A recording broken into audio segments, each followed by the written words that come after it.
my opinion, would be it'd be better to defeat the treaty. Mr. President, the only hot war we've got running at the moment is, of course, the one in Vietnam, and we've got our difficulties there, quite obviously. The headline in the story in the New York Times yesterday morning was rather an interesting one. It said that the administration will try diplomacy in Vietnam, which I'd assume we've been trying all along. What can we do in this situation, which seems to parallel other famous debacles of dealing with unpopular governments in the past?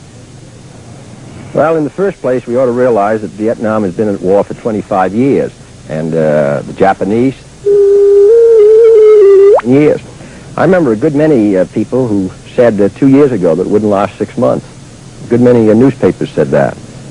A good many local correspondents said it. Well, the war is still going. In many ways, it's gone better. That doesn't mean, however, that the events of the last 2 months aren't very ominous.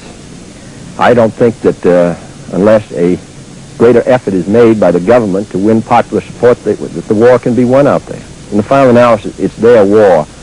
They're the ones who have to win it or lose it. We can help them. We can give them equipment. We can send our men out there as advisors, but they have to win it, the people of Vietnam, against the communists. We're prepared to continue to assist them. But I don't think that the war can be won unless the people support the effort. And in my opinion, in the last 2 months, the government has gotten out of touch with the people. The repressions against the Buddhists, we felt, were very unwise.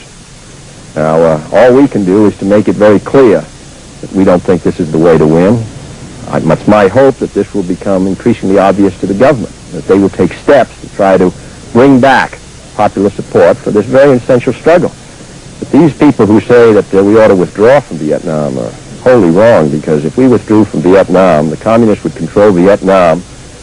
Pretty soon Thailand, Cambodia, Laos, Malaya would go, and all of Southeast Asia would be under the control of the communists and under the domination of the Chinese.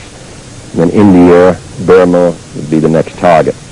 So I think we should stay. We should make it clear, as Ambassador Lodge is now making it clear, that while we want to help, we don't see a successful ending to this war unless the people will support it. And the people will not support the effort if the government continues to follow the policy of the past 2 months.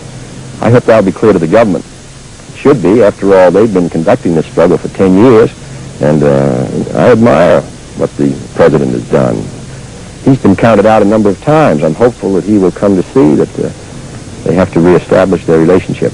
But we ought to remember that they're the ones who are dying by the thousands, and they're the ones who have to win this war, or they're the ones who will lose it. We can't do either. We can assist them to win it, and we can warn them against losing it.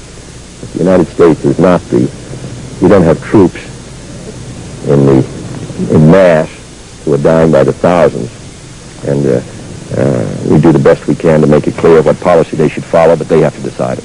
Do you think that this government still has time to regain the support of the people?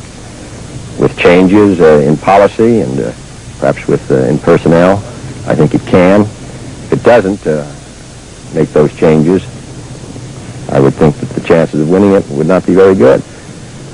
Well, hasn't every indication from Saigon been that President Diem has no intention of changing his pattern? If he doesn't change it, of course, that's his decision. He's been there 10 years, and as I say, he has carried this burden when he's been counted out on a number of occasions. Our best judgment is that he can't be successful on this basis. We hope that he comes to see that. But in the final analysis, it's the people and the government themselves who have to win or lose this struggle. All we can do is help, and we're making it very clear. But I don't agree with those who say we should withdraw. That'd be a great mistake. That'd be a great mistake. I know people...